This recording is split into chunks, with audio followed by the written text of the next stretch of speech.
Hai, nama saya Tamala Maida 061. Di sini saya akan menjelaskan bagaimana mencari payback period. Nah, ini sudah ada garisnya. Di tahun 0 kita menginvestasikan $100.000. Di tahun pertama kita mendapatkan keuntungan $34.432. Di tahun kedua keuntungan $39.532. Di tahun ketiga, di tahun keempat bisa diperhatikan. Nah, tahun pertama kita kasih tanda minus karena uang kita keluar, kan kita menginvestasikan.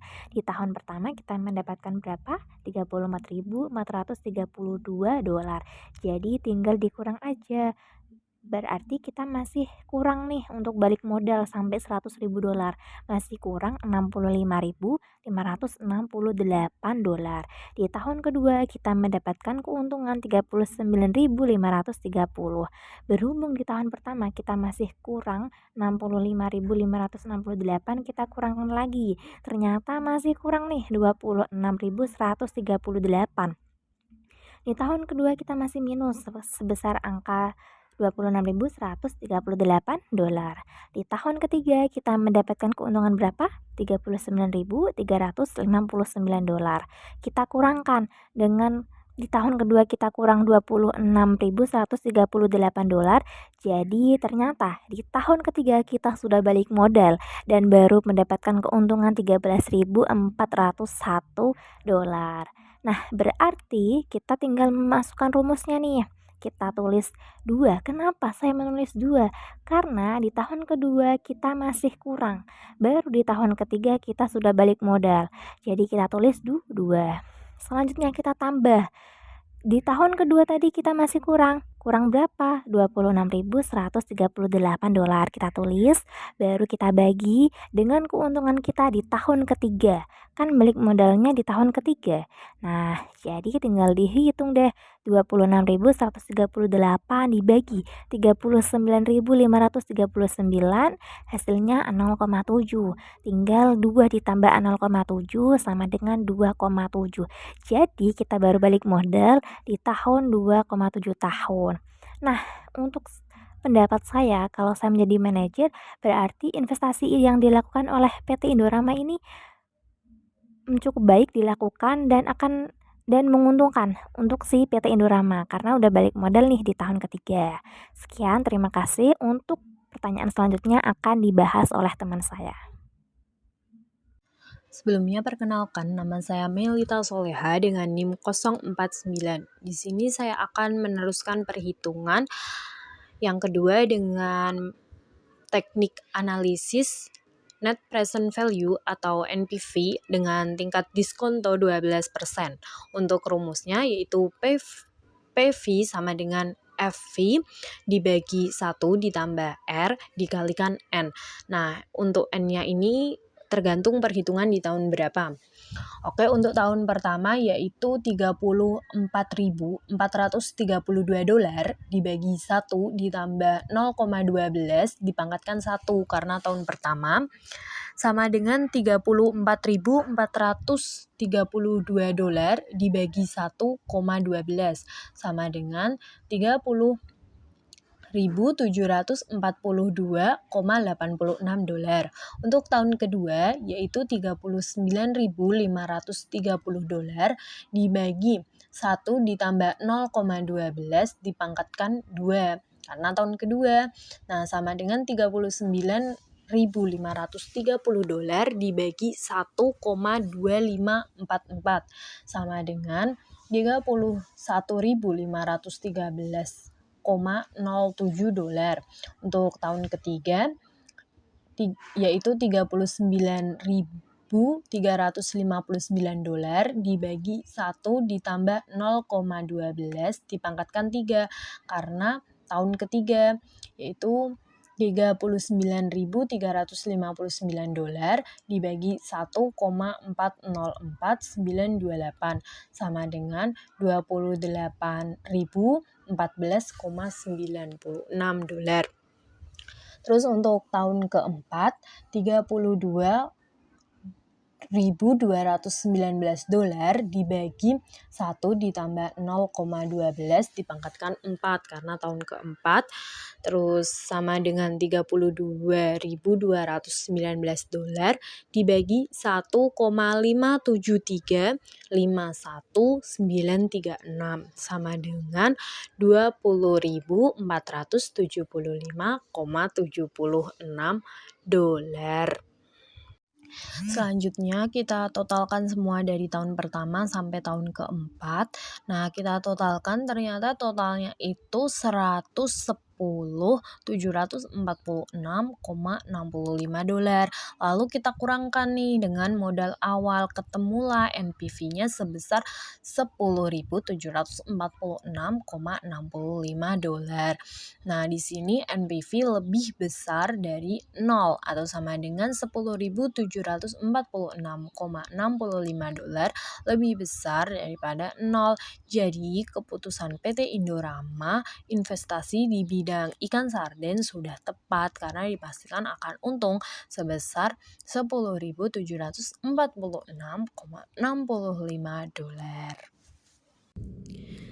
Saya Mutia Salma Danis Kaniza dengan NIM 2023141. Saya akan menjelaskan contoh soal yang ketiga mengenai internal rate of return.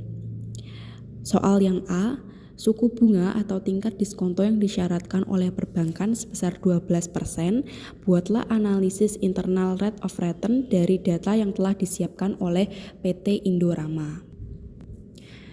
Berikut adalah analisis internal rate of return. Untuk rumusnya sudah tertera di PPT. Keterangannya AKA 1, 2, 3, 4, dan N, yaitu arus kas akhir tahun ke-1, 2, 3, 4, dan N. IRR adalah suku bunga, AKK adalah arus kas keluar, dan N adalah jangka waktu. Nah, selanjutnya kita masukkan ke dalam rumus. Untuk arus kas keluarnya sudah tertera di soal sebesar 100.000 sama dengan arus kas akhir tahun ke-1 sebesar 34.432 dibagi 1 ditambah IRR pangkat 1 ditambah arus kas akhir tahun kedua sebesar 39.530 dibagi 1 ditambah IRR pangkat 2 ditambah arus kas akhir tahun ketiga sebesar 39.359 dibagi 1 ditambah IRR pangkat 3 ditambah arus kas akhir tahun keempat sebesar 32.219 dibagi 1 ditambah IRR pangkat 4. Nah, berdasarkan rumus di atas, nilai IRR-nya itu belum ditentukan. Jadi, kita diminta untuk membuat interpolasi kira-kira berapa IRR yang digunakan untuk menemukan nilai arus kas di bawah 100.000 dan di atas 100.000. Selanjutnya yaitu interpolasi IRR. Nah, berikut adalah tabel interpolasi IRR dengan persentase 15%.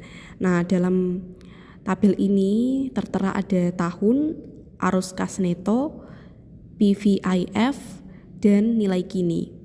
Nah, untuk tahunnya ini kita tinggal salin aja di soal, jangka waktunya sampai 4 tahun, kemudian arus kas netonya juga tinggal disalin aja dari soal. Nah, untuk PVIF itu apa sih? PVIF adalah faktor bunga nilai sekarang, yaitu rumus yang digunakan untuk memperkirakan nilai saat ini dari sejumlah uang yang akan diterima di masa depan. Nah, untuk mencari nominal ini, kalian tinggal search aja di Google tabel PVIF. Nah, nanti tinggal diurutkan aja untuk tahun pertama dengan persentase 15% itu berapa.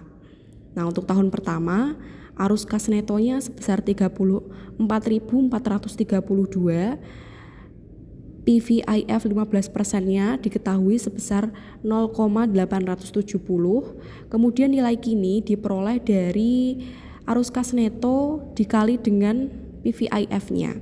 Nah, untuk tahun pertama nilai kininya sebesar 29.955,84.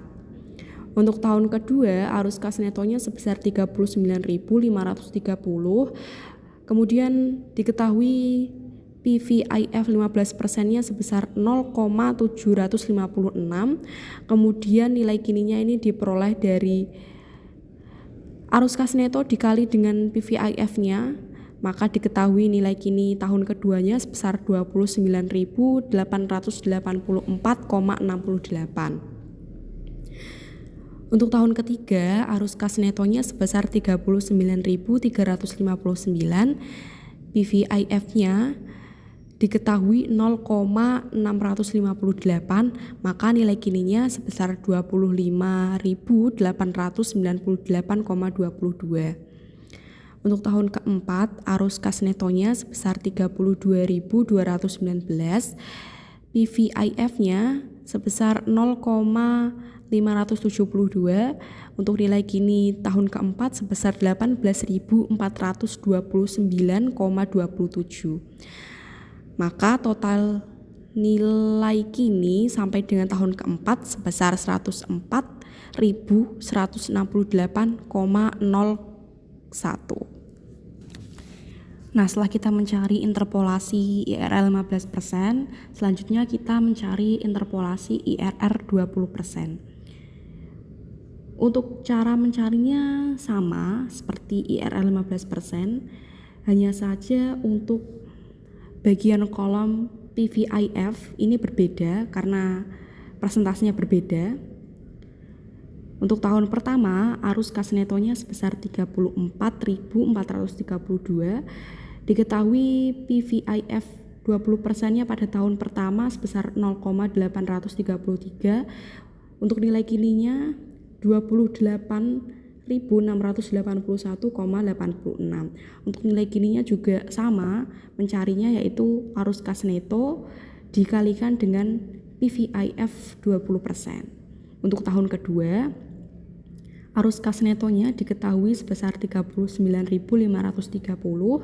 Untuk PVIF 20% pada tahun kedua diketahui sebesar 0,694. Untuk nilai kini pada tahun kedua 27.433,82. Untuk tahun ketiga arus kas netonya sebesar 39.359. Untuk PVIF 20% pada tahun ketiga sebesar 0,579. Untuk nilai kini pada tahun ketiga diketahui 22.788,86. Untuk tahun keempat, arus kas netonya 32.219. Untuk PVIF 20% pada tahun keempat diketahui 0,489. Maka nilai kini pada tahun keempat sebesar 15.529,56. Untuk total nilai kininya sampai tahun keempat yaitu 94.434,10. Setelah kita mencari interpolasi IRR, maka selanjutnya kita dapat menentukan nilai IRR yang sebenarnya dengan cara berikut ini. Pertama, kita cari selisihnya terlebih dahulu antara nilai kini dengan arus kas keluar.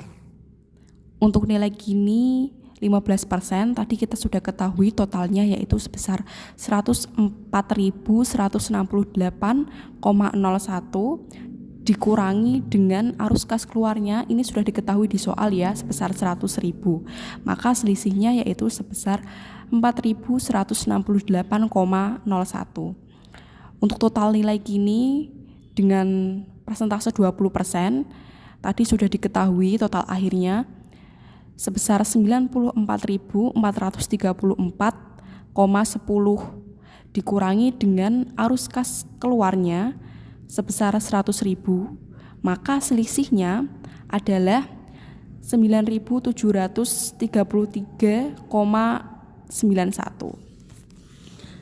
Nah, untuk mencarinya yaitu X dibagi 0,05 Nah, 0,05 ini diperoleh dari persentase 15% dikurangi dengan persentase 20%.